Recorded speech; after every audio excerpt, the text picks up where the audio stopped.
Good evening and welcome to Talk With. Tonight on Talk With, we speak with Mr. SAKA SOKONTWE, who is the chairperson of the Independent Schools Association of Zambia, and we're looking at the impact of COVID-19 on private schools. Good evening, Mr. SOKONTWE. How are you today? Good evening, KAMOTA. Yes. I'm fine, and thank you for hosting me. Yes, it's a pleasure to have you, and I'm very excited to speak about what's happening with regard to private schools around COVID-19. So let's just get into a brief introduction of what exactly the Independent Schools Association of Zambia is, which is ISAZ. So what exactly is ISAZ and what does the association do? ISAZ stands for Independent Schools Association of Zambia, as you have rightly put it. It was established in 1993-1994 with the sole purpose of providing a platform for children in private schools to engage in sporting activities. It's a not-for-profit registered organization.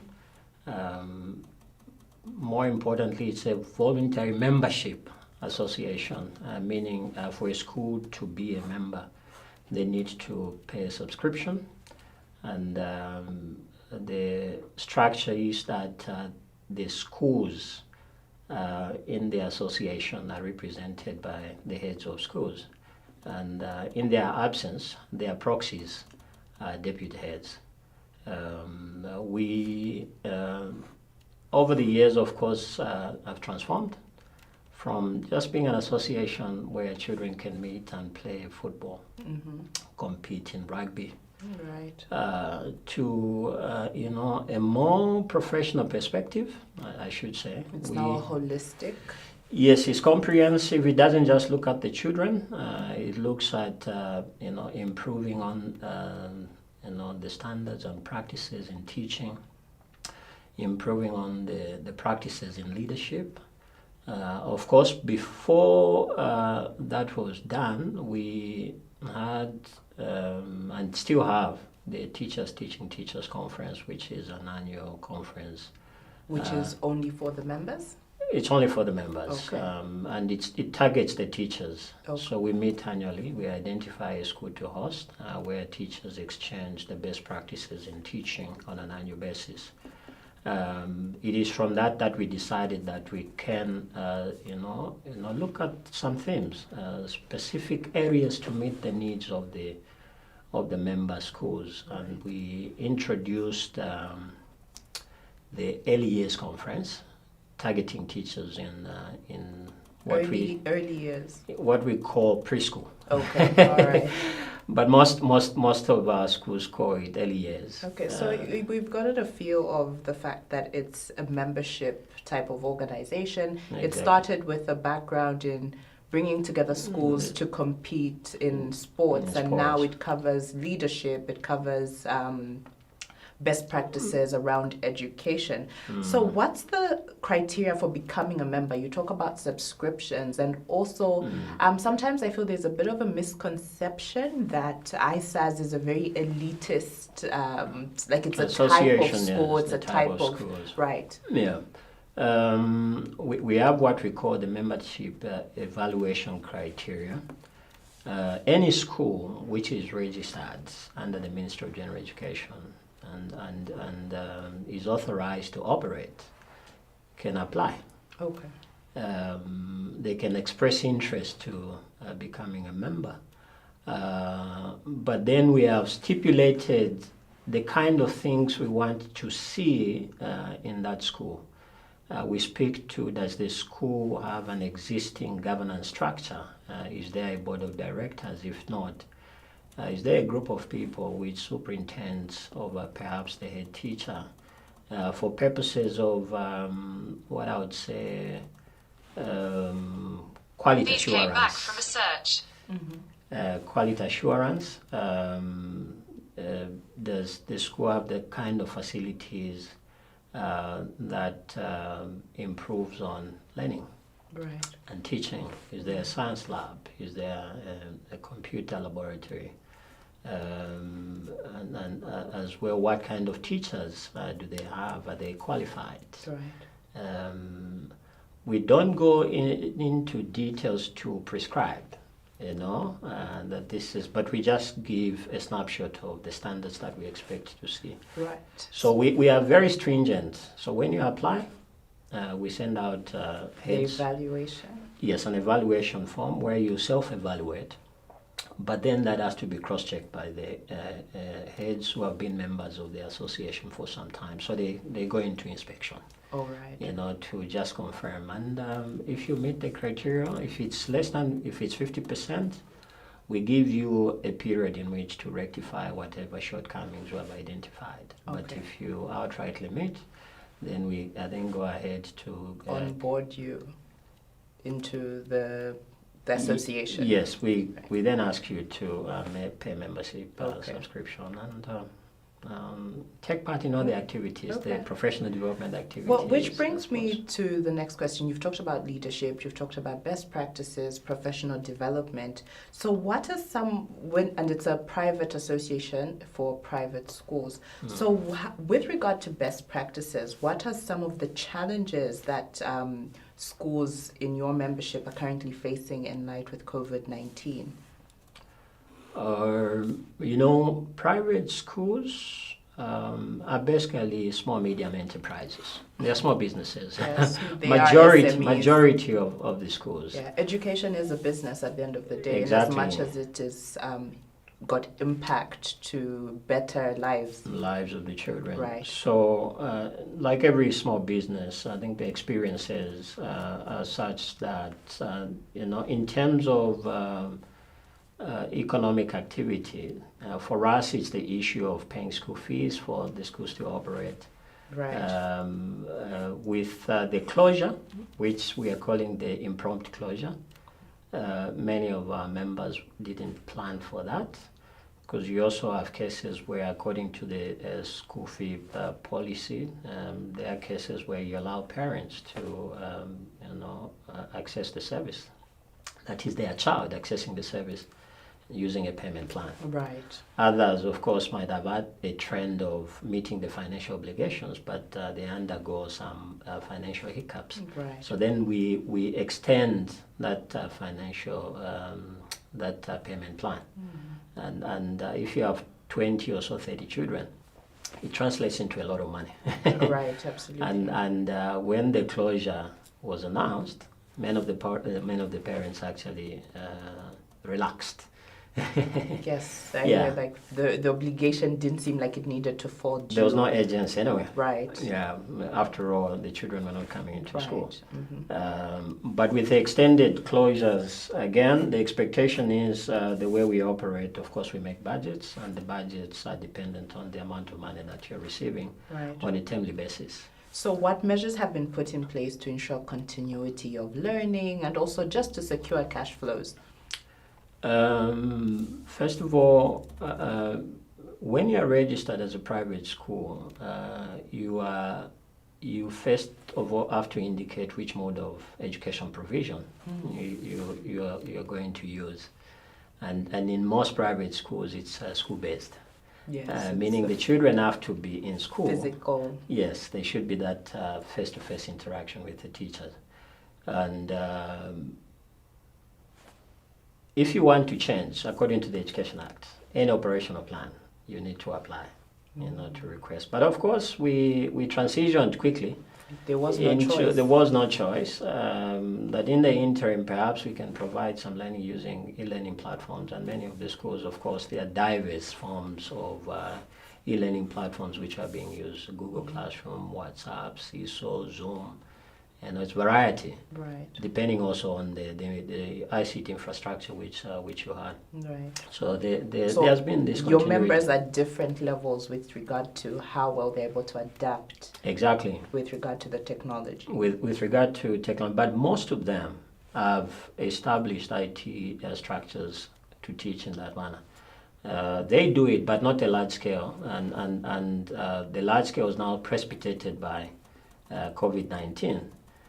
They had no alternative but to use every means possible to engage the children actively. But most of our members, if not all our members Right. have, because those are some of the things we request for when we are admitting you as a member. Right. They would send, work like homework during the holidays using, online platform. But then they had to, do a bit of investment and upscale because it's almost all the children were involved. So that is what we have put in place. It's still going on at the moment. There are some schools that have teething problems, and they are reflecting on how best they can continue, teaching using online. Right. So if you've just joined us, we're speaking to Mr. Saka SOKONTWE, who is the chairperson of the Independent Schools Association of Zambia, ISAZ, and we're looking at the impact of COVID-19 on the private schools. So you talk about Google Classroom, Kahoot, and different e-learning platforms that are now made available, and with a higher rate of speeding it up to adapt. How easy has the transition been in private schools with regard to the teachers? Because, like you said, the syllabus is pretty much designed for physical learning. How quickly have the teachers been able to adapt, and what type of training took place to enable it to be fairly seamless? In some schools, I think a good number of teachers technological savvy, I would say. They are knowledgeable. Right, they get back. Yeah, you go to some schools, you find they use technology to deliver. They use, interactive boards and so on during the one-on-one. And most schools had that agility to easily transition, but we also had schools where you needed to, capacity build, particularly those that were introducing e-platform as a mode of providing education for the first time on a large scale. So it required, first of all, agreeing what is feasible for the school, and also having a picture as to, are we going to get the expected objectives for teaching using... Because learning has to be effective. Yeah, learning has to be effective at the end of the day. Otherwise, it will be like just fulfilling the gospel. Just ticking a box. Just ticking a box. And at the end of the day, you don't get to see the results. So some schools went into training. Now, even some big schools, they had to do that. It was a new thing where you teach using the e-learning platform. For some, because it required planning, and planning using a method where you're not seeing the children.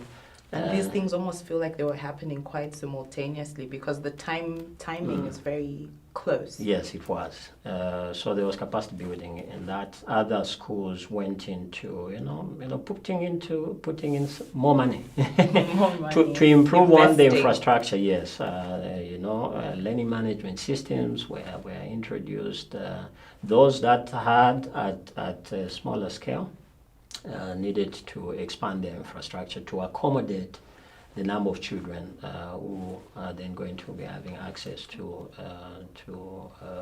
materials using e-learning platforms. So with all change, there's always a bit of pushback. And so what has the change management process been like? On one end, what's the challenge been with regard to teachers, and what's the challenge also now when it comes to telling parents that this is the way that we are packaging learning for your children? So where have the challenges been adapting on both ends of the spectrum? Yeah, I think the biggest challenge which we have is because in terms of policy, we don't have an existing e-learning policy or ICT in education policy to provide guidance on how these things must be done. There's no framework. There's no framework. So that has been the biggest challenge. And it's like, okay, a gift and a curse, I guess. There's room to be creative. Exactly. It created some push into some schools coming up with the best way to teach But basically, when there is no framework, when there is no infrastructure to support, teaching using ICT, it becomes problematic. On the part of the teachers, it was the issue of, learning how to use the platform. Right. Yes, some, for the first time, in a case where you need to prepare work, you send, you get feedback, you do the marking and send feedback. So it's a bit of a challenge. The planning is very easy. It's the delivery. You, again, because you cannot control as a teacher who submits. One-on-one, you can say, you haven't done the work. Yeah, so Can I have the at end work? of the period, I need all this. Exactly. You can send as many messages as possible. But, it just takes a parent who feels that this work has to be sent back. So in terms of feedback, there is inertia all the time. So the teachers don't get to, get the right kind of feedback, which is going to tell that, I think, overally, an objective has been attained. So a bit of frustration sometimes. Understandably. Yeah, some so. teachers will take it upon themselves to get in touch with the parents that please, I need the work. And with time, because you need to progress.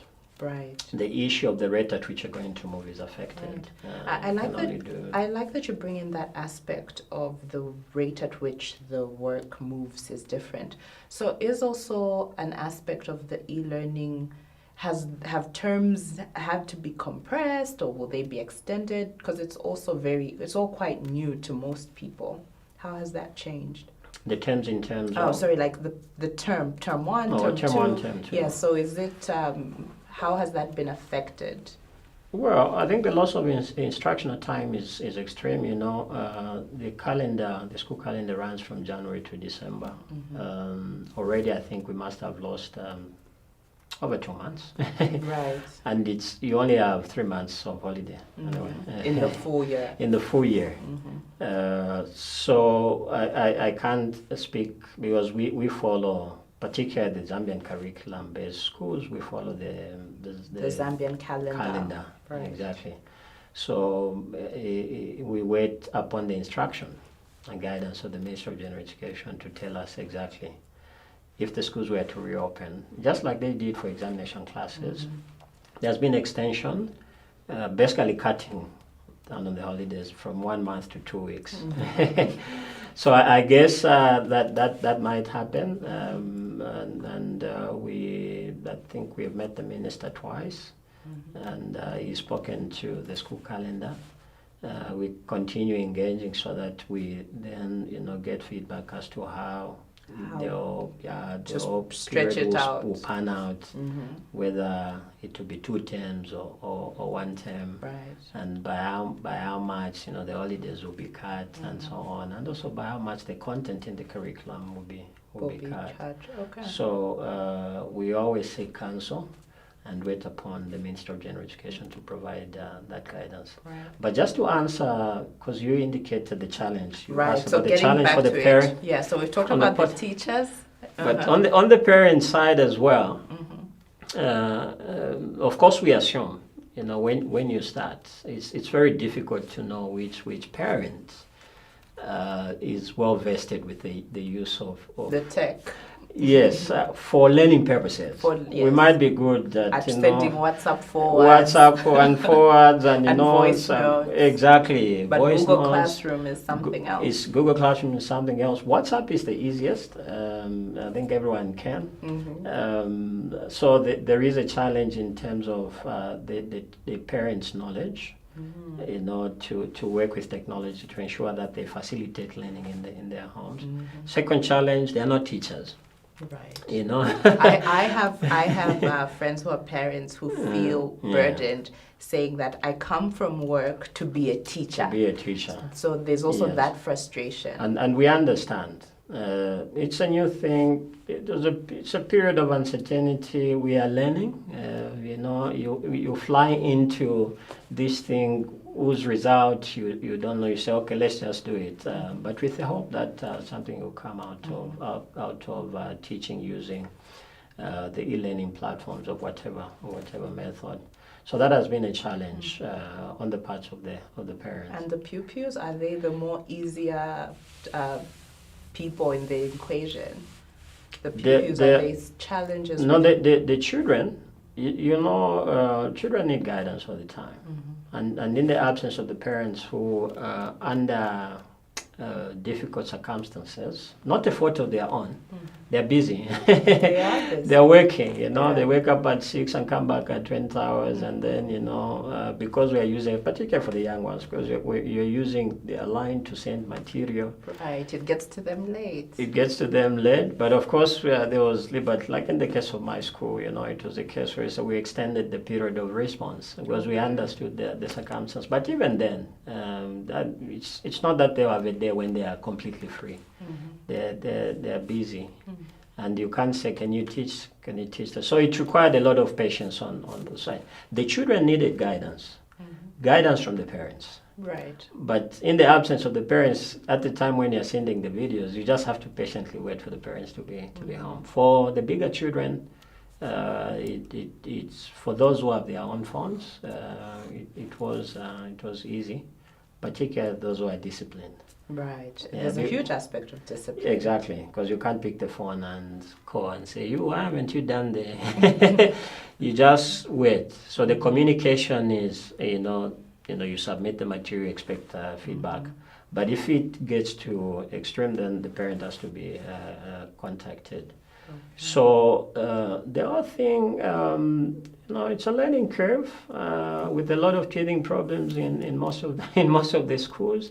But a good number of schools settled for what is just basic, what works for both. Right. Parents and teachers and the children. Right. Everyone is involved in the trinity of it. Exactly. Right. But the other challenge is also the cost on the part of running the program. And bringing in the cost aspect, I like that you're taking the conversation towards cost. So when it came to school fees, I know some schools have given a discount of sorts. It's different from different institution to the other. Exactly. So when it comes to the cost structure, do you feel that e-learning should be cheaper than the normal learning where children physically meet in classrooms? Yes, you would say. Or is it currently cheaper? In terms of, well, first of all, we need to understand the dynamics of teaching. Right. Break it down for us, the dynamics of teaching is not just you wake up and you post, particularly using the e-learning platform. It's not that you get anything and throw it on the platform for the children to access. The same process that you go through for a physical lesson. Yes. Is required. For instance, in our school, we would ask the teachers does the schemes of work. Of course, the method of teaching, of providing education, is the e-platform. But we expect them to plan and state that in 2 weeks' time, I would have covered this topic. I should have attained this number of objectives. Right. Exactly the same. Equally, there should be a teacher behind that platform at the end of the day. On call to respond. To respond, to mark and make follow-ups, as it were. So the task is almost double because in the physical state of teaching, there's a prescribed time with which you're going to be with the children and the expected number of minutes or hours that they're going to do the work. It's a 45-minute lesson. And submit, exactly. But for this one, it's forever. If there's no discipline, it could be forever. Yeah, it's forever. So in terms of time, the teachers get to spend a lot more time, and as I say, time is money. The more time you spend, it translates into spending, putting in so much into this activity. So I would say, yes or no, it's expensive. Expensive in the sense that you need to have the right kind of infrastructure. Expensive in the sense that the teachers still have to prepare. If I'm working 24/7, I don't think anyone should come to me and tell me that, okay, because it's not one-on-one, I'll pay you 1,000 kwacha.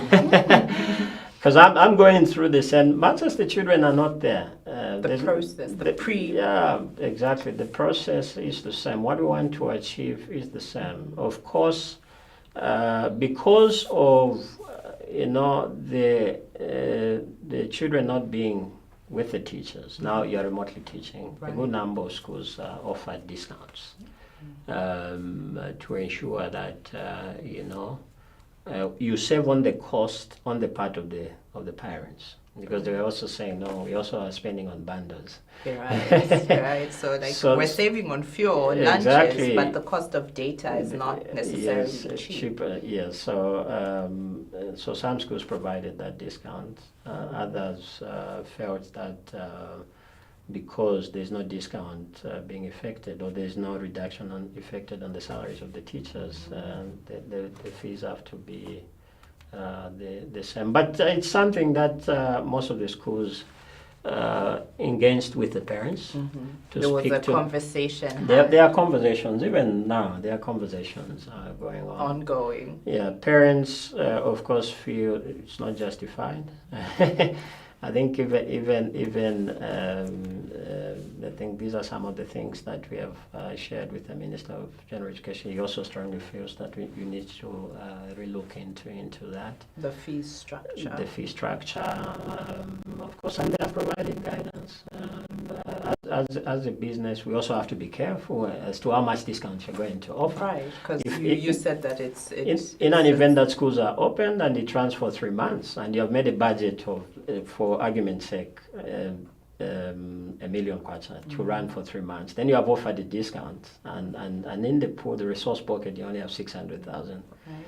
So then you have to cut down on some of the services, and there is an effect on the quality that you're going to provide at the end of the day. So internally, it requires a lot of thinking through before the discounts are factored in. Right. Yeah. So it varied. Some offered 25%, particularly those running boarding schools, because the children are not there. So okay, that makes sense. That makes sense. On the tuitions. But sometimes, even for argument's sake, I mean, we're talking about colleges and universities that teach online. Right. You just pay for whether you are there. Whether you're there or not, if your program is in the UK it's or in the South UK, Africa. exactly.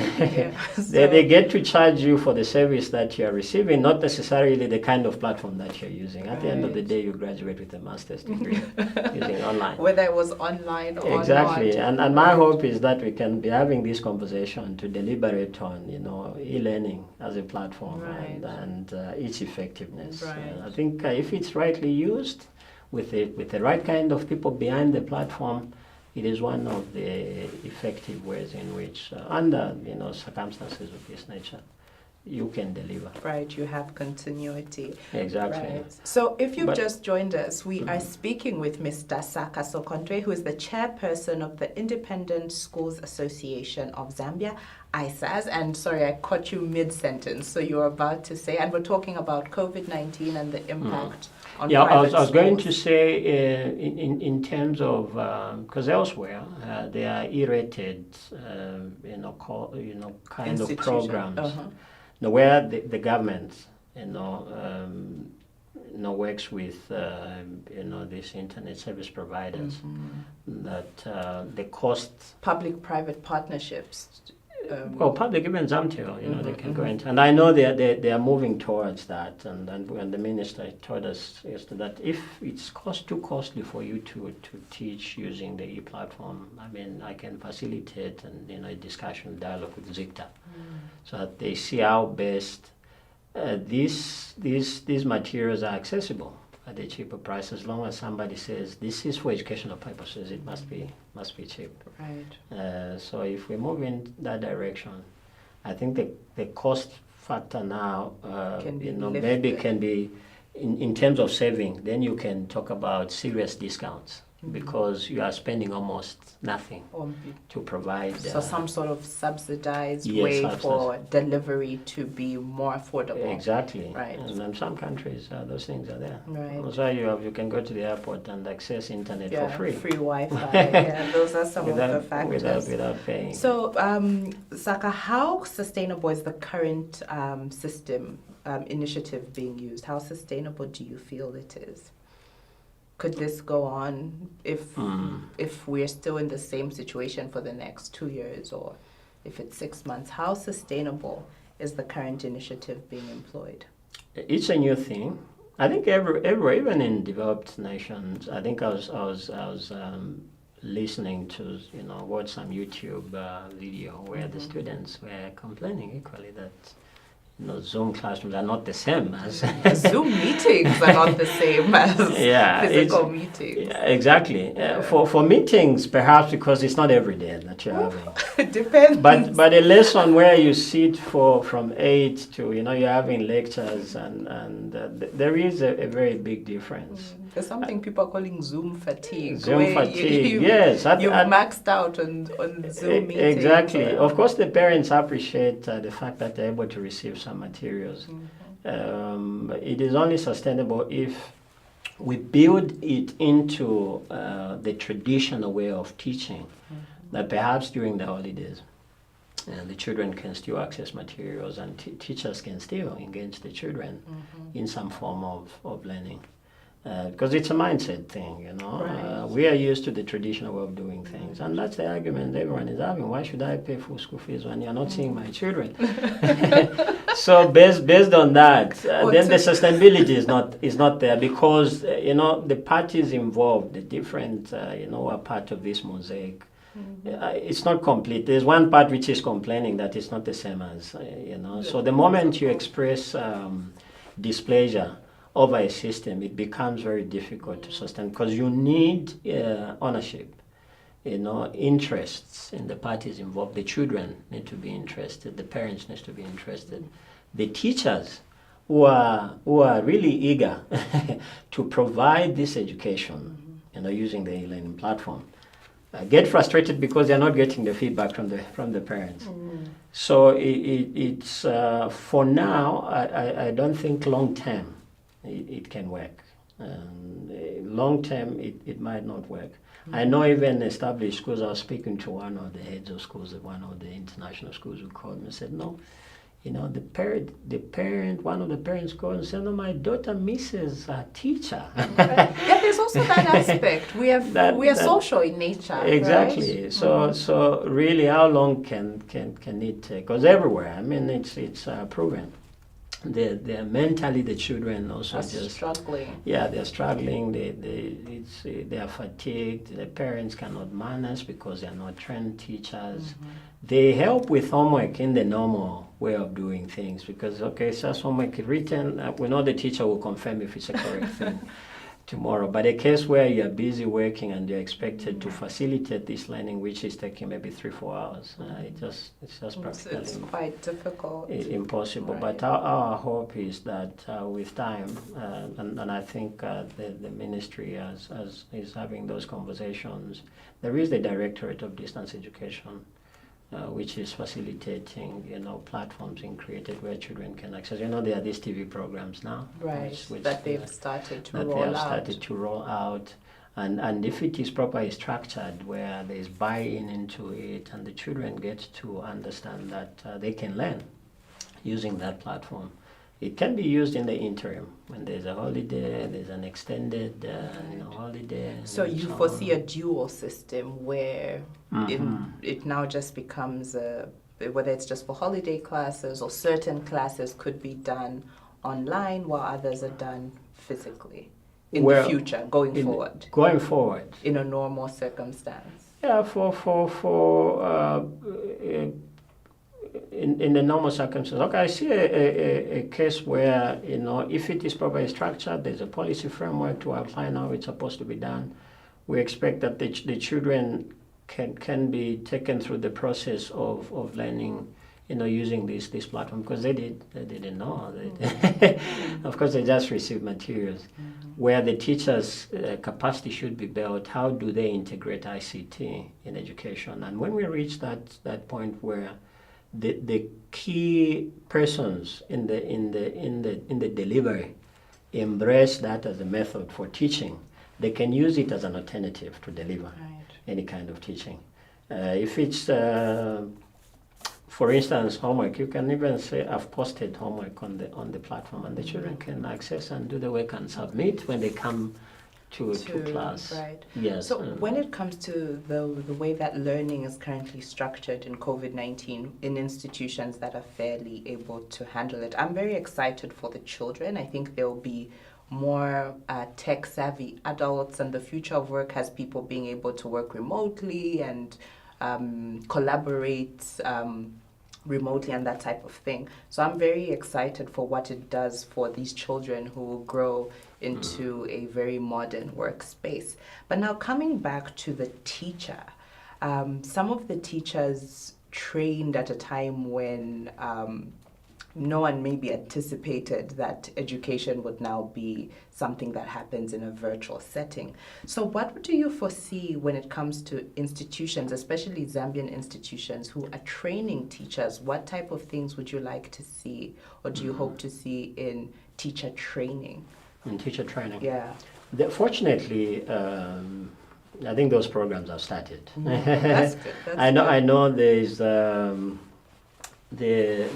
CIFIT project funded by UNESCO and the People's Republic of China, if I'm not mistaken, where they have introduced ICT, integrating of ICT in teaching. Right, I know of Charles Luanga. Oh, that's good. I know of activities in Luansha, and I've attended a couple of meetings where they came to share.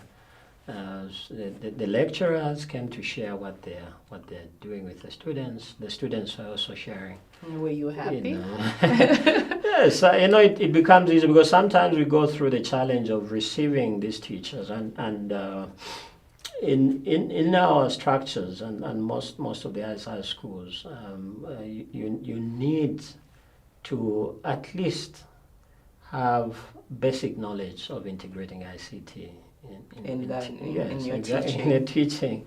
Yeah, but if you receive somebody who is raw, then you take them through the process of learning how to use ICT. Right. So I think of course it hasn't been done on a large scale, but I know the government is moving in that direction. Our hope is that it will go to all the teacher training colleges. Because you've mentioned about 2 or 3. About 2 that I know. That you know of. I can't speak on behalf of, but I'm speaking about the ones I know of, and at least I've interacted with the lecturers and the students from those colleges. And I know the universities, sometimes people get to learn how to use hands-on, not that they're being taught.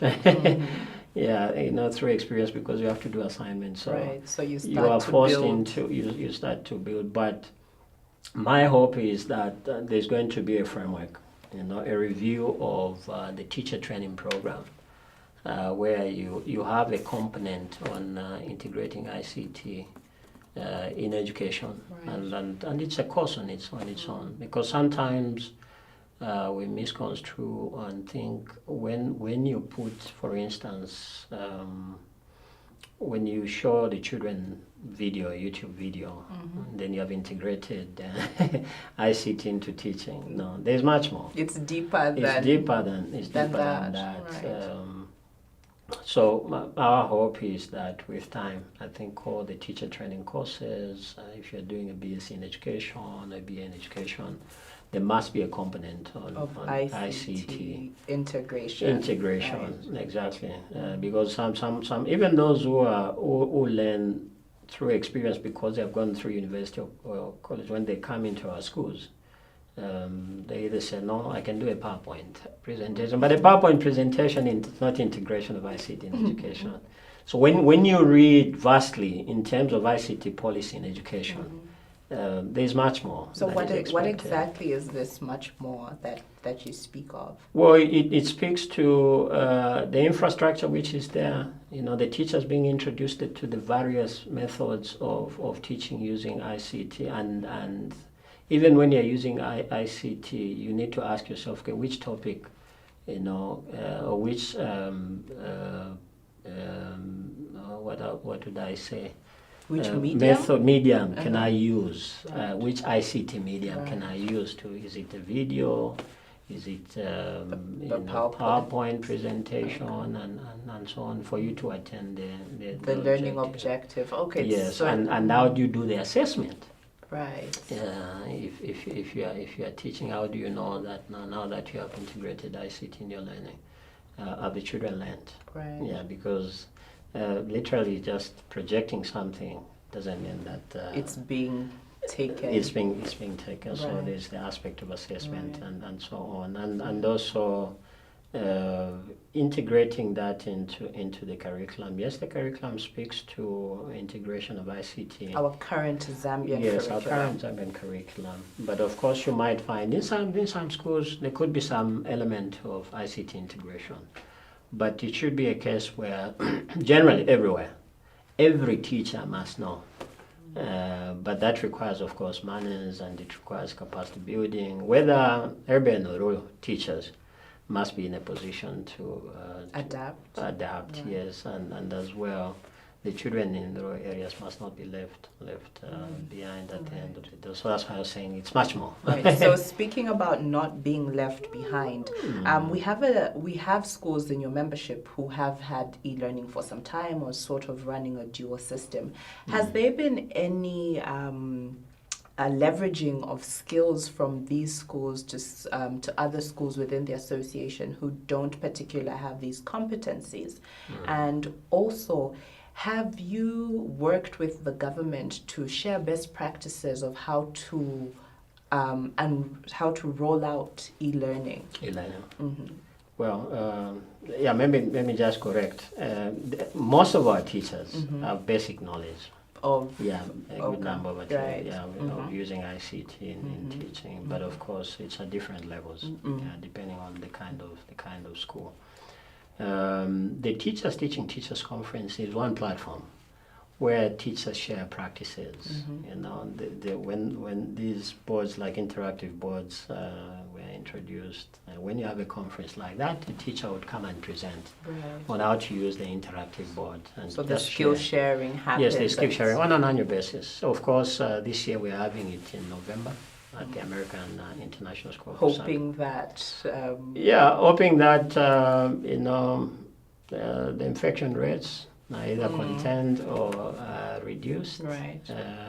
We should be in a position. We're hoping that by November, I think things would have gotten back to normal. Right. So we have a case where it's about 500 teachers meeting, and then they're sharing the best practices. They facilitate. So you find on the program, a good number of topics on integrating ICT in teaching. Right. I think this year your conference will be very interesting, given everything that's happened during the year so During far. the year. Then in terms of sharing experiences with the government, we do that. And I think we've invited some guests, I think the last 2 years, to officiate and also just to see that which we do. The Teaching Council of Zambia, by law, are the ones who are responsible for capacity building, continuing professional development programs. They are mandated to do that.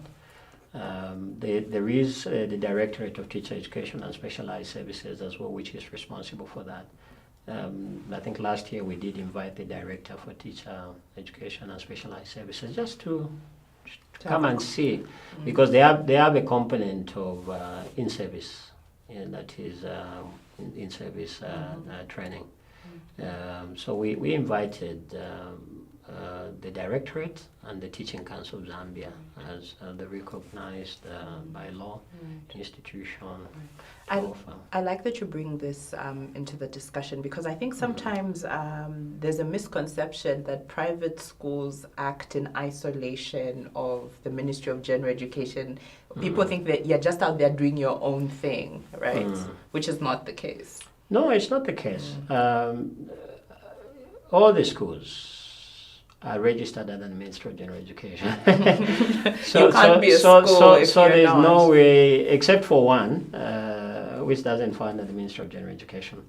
But the rest, you have to be registered. You have to be inspected and registered. And there's this annual inspection every year and renewal of licenses, yes, for you to operate as a private school. We maybe the partnerships might have not been very strong previously, but I think over the years we've engaged the Ministry of General Education a lot, and just sharing what we do. I've been privileged anyway to attend so many of the meetings, the Ministry of General Education meetings, just to share. And I'm invited to share what we're doing in terms of programs in the private sector. But our hope is long term. This will be structured. I think we were reading somewhere where the permanent secretary was quoted in one of the media platforms, that the ministry would want to introduce the private schools desk at the Ministry of General Education, perhaps as a way of improving on this dialogue. But more so there's a good rapport between private schools and the Ministry of General Education. Well, we fall under their guidance. So you can't outrightly, there are no two ways about it. Right. For Zambian curriculum-based schools, they get material from them, they get guidance from the ministry. When there is capacity building or orientation, we're expected to be there so that we know, because we are implementing the government programs for those who are doing the Zambian curriculum based. Right. Yeah, but even for schools offering Cambridge, they need to be registered by the ministry. But as well, their curriculum needs to be approved. The Education Act provides for that the minister is the one who approves of the curriculum which you are offering, as well as your operational plan. Foreign exactly. syllabus. So it's just important that we strengthen this relationship. There could be some shortcomings here and there, but we have deliberately decided that we should, as much as possible, engage the government, share best practices, communicate, be part of the general education atmosphere in the country, the wider community. The wider community, basically. So do you air out some of the challenges that you're facing now in the COVID-19 environment with the government, and if there are any, or have you, and what's the feedback that you've got from the government around this particular period of time? Yes, we've had 2 meetings with the minister. The recent one being on Wednesday. Okay, was it This around? Wednesday. Oh, okay. What was that about? Was it about the resuming of examination? No. I think it's speaking to what he's obtaining at the moment. And of course, the first meeting was a roundtable discussion, speaking to finances, speaking to education provision. As private schools, what are we doing? And as private schools, what are some of the challenges financially that we're going through? Right. Issues to do with workforce, labor laws. exactly, what are you doing? Yeah, with the challenges in the cash flow. Because of course the law provides for that. Right. Has the government offered any financial support? There's a stimulus package anyway. Yeah. So have you tapped into? I think these are conversations we're having with the minister, and it's the issue of engaging. And I think when you engage, he understands your position. You understand what the government position is over what we are trying to do, and they always provide counsel and guidance as to, And I think the minister has been available. Minister of Issues have been available. We have written letters to just provide suggestions, to share the challenges that we are going through. And I'm happy to say that they are responding to our concerns. And our hope at the end of the day is that there will be full support. You know, the children, yes, are educated in the private school, but they are public good. Okay. At the end of the day, I think our intention is to contribute to human capital. Resource. Right, you're building at the end of the day. There are a good number of people who went in private schools and they're working for the government. Right. So you have people. Yeah, we might be operating differently, but at the end of the day, the objective, the focus is the learner. Right. And the learner is either a Zambian child or any child from elsewhere, but who is currently in this environment. Yeah. So we have a text message. So we're having a conversation with Mr. SAKA SOKONTWE, who is the chairperson of the Independent Schools Association of Zambia. So let's get into our text message on the screen. So most schools that are part of ISAS seem to be well-to-do. I would like to know about how small private schools in compounds with little or no cash reserves are doing during this period. I can only imagine how hard it must be. The big guns of ISAS should consider helping out, as these schools tend to serve the most vulnerable, and a little could go a long way. So our text line is 0976-599-547 if you have a question for us. So over to you, Saka. So how are you supporting, you've been called the big guns, how are you supporting the little guns? Right, or a little could go a long way. Yeah, well, I mean, I must say, we are not big guns. Perhaps it's in the things that we do. Maybe they are pronounced, and maybe our demographics as well. Our catchments might create that impression. How many schools? We have 47 schools spread across 5 provinces: Northwestern, Copperbelt, Central, Lusaka. Southern province. I think Southern province we have 3: Uskili, Luengu, and Acacia. And I must mention all the international schools are actually our members. So currently we stand at 47. With the intention to grow. Of course, we need the capacity to manage the numbers, because there are a lot of things which we do anyway. So now we get back to the text. To the text, we have as a matter of principle of good practice, a good number of ISA schools, not only now. I think they reach out to community schools. I can speak for my school, Charlie House School. We have community awareness. Of course, during this period, I think a good number of schools went through challenges,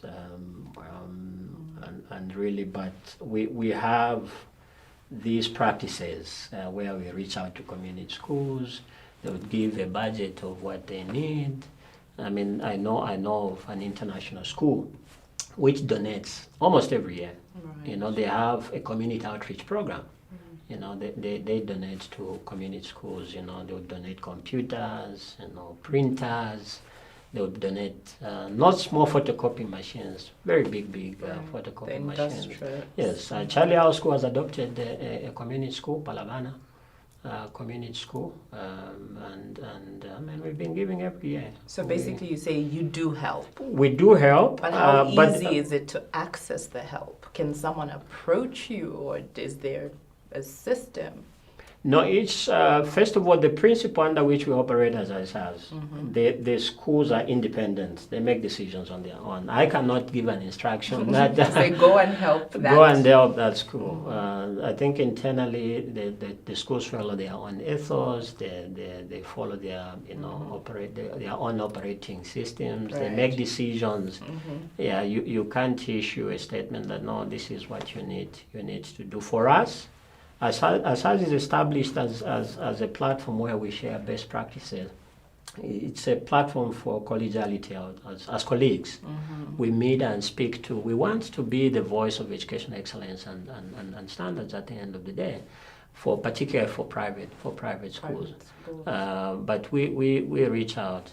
I think the COVID era was, these were uncharted waters. They indeed are. Yeah, you are grappling with, issues in your own school. So I think the focus is your own school for now, and until these things stabilize. Yeah. Perhaps for the future, these are some of the things that we intended. I think one of the teaching teachers conference, we had invited about 10 teachers from the surrounding community schools to be part of the activities. Yes, just for them to see. But what feedback did you get?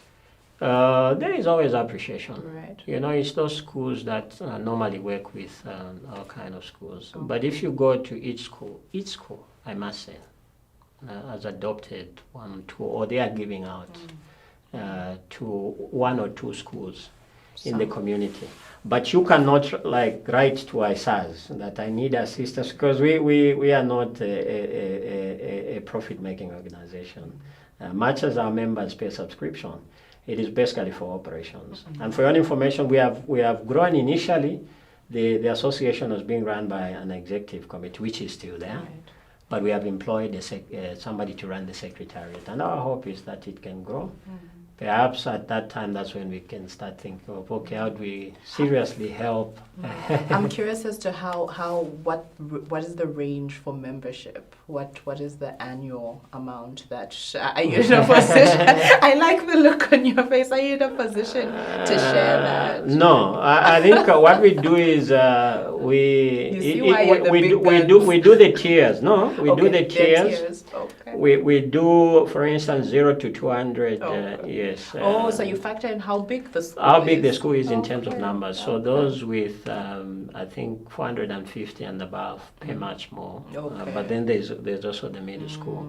And then there's the schools that have less than, and we have schools that have less than 200 children. Okay, so it's a tier-based membership. Yes, but we also take cognizance of the fact that we can't just outrightly grow, because you have to be very careful. I know in other countries like South Africa, some member schools are, the community schools, but the independent schools of, even some of our schools here are members of the independent schools of Southern Africa.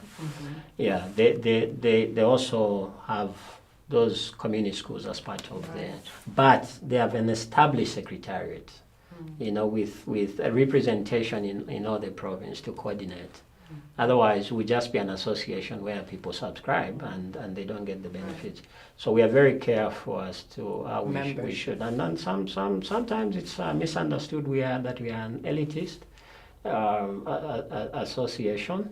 Yeah, there are schools that have recently joined. They're just starting. They don't have the numbers. Okay. Well, we need to get down to it.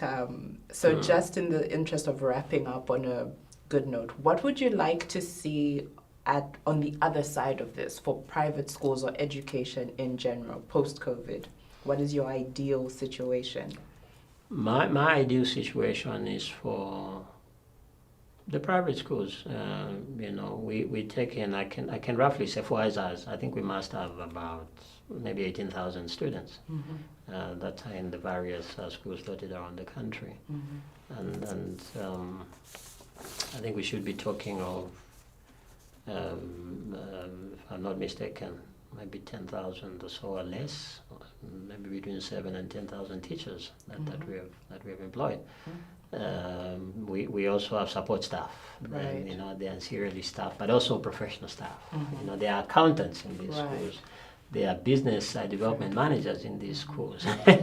So in 10 words, what is it that you hope for? Yeah, what we hope for is for the schools to get back to the way they were before, for purposes of maximum results. So my hope is that, yes, we are facing financial challenges. My hope is that we'll get back to normal post-COVID. Yeah, because what has happened is because of the cash flow, schools are looking at trimming down, reducing on the number of workers, which has happened in a good number of schools, as well. If your cash flow cannot meet the payroll, you need to start reflecting. How can we continue paying what we've been paying. So post-COVID, my hope is that we'll get back to normal. Because otherwise, you have a good number of, particularly maybe for the smaller schools, and those maybe not in ISAs, not to lose the teachers at the end of the day, and failing to pick up from where they ended because there isn't just any money for them to run. And but also post-COVID, maybe systems be put in place. In other countries, I know the government supports the private sector. There are subsidies and there are conditions attached. So I hope we can go into that. Right. Okay. And so on that note, I'd like to say you don't want the new normal. You want to go back to normal. Exactly. So, yeah. So on that note, this has been KAMOTA Mayondi, and tonight on Talk With, we talked with Mr. SAKA SOKONTWE, who is the chairperson of the Independent Schools Association of Zambia, and we looked at the impact of COVID-19 on private schools. So catch me next Friday. Good night and God bless you.